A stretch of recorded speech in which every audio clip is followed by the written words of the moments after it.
हे everyone, welcome to my YouTube channel. आज मी तुमच्यासोबत पालक भजीची रेसिपी शेअर करणार आहे. इथे मी एक मोठी गड्डी पालकाची स्वच्छ करून घेतली आहे, छान निवडून घेतली आहे.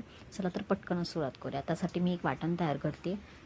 एक मोठा आल्याचा तुकडा, 10 ते 12 लसणीच्या पाकळ्या, 15 ते 20 हिरव्या मिरच्या, इथे मी 10 ते 12 काळी मिरी आणि 1 चमचाभर जिरे आणि थोडंसं मीठ, जेणेकरून मिरची आपली पटकन कुटली जाईल म्हणून मी थोडं मीठ ॲड करून हे छान कुटून घेणार आहे.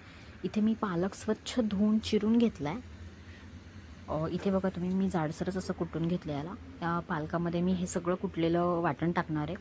2 मीडियम साईजचे कांदे मी चिरून घेतलेत उभे, ते टाकणार आहे. आणि 1 बटाटा मी इथे किसून घेतला, तो बटाटा पण मी ॲड करणार आहे. बटाट्याने छान क्रंची होतात. 1 चिमूटभर सोडा टाकला आहे मी यामध्ये.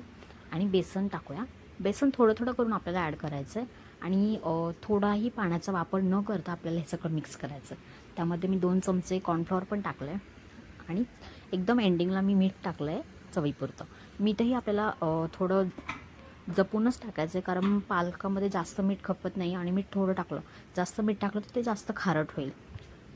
हे सगळं छानपैकी मिक्स करून मी 1 चमचा ओवा पण यामध्ये घातला आहे. ओव्याने पण खूप छान टेस्ट येते याला. तेल मी आधीच गरम करायला ठेवलं होतं. याच्यामध्ये आपण आता भजी तळून घेऊया. आपल्याला मीडियम फ्लेमवरती भजी तळून घ्यायचं. स्टार्टिंगला तेल जास्त गरम होतं, नंतर मी गॅसची फ्लेम मीडियम केली आहे. हे बघा तुम्ही, आपली भजी छान, कलर किती छान आला आहे. आपण पलटी करून घेऊया यांना, एका बाजूने अजून तळू देत.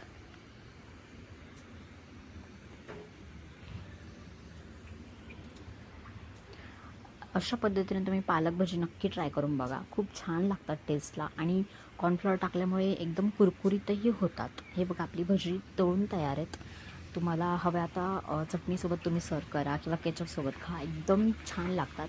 आणि पालकामध्ये खूप भरपूर प्रमाणात आयर्न असतं, त्यामुळे पालक खाल्लेला खूप चांगला असतो. तुम्हाला ही रेसिपी कशी वाटली? तुम्हीही अशी पालकाची भजी नक्की बनवून पहा. आणि रेसिपी तुम्ही बनवल्यानंतर कशी वाटली हे मला कॉमेंटमध्ये सांगायला विसरू नका. जर तुम्हाला माझे व्हिडिओज आवडत असतील तर लाईक, शेअर, कॉमेंट करा.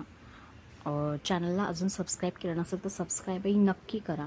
पुन्हा भेटूया अशाच एका नवीन व्हिडिओसोबत, अशाच एका नवीन रेसिपीसोबत. तोपर्यंत बाय बाय.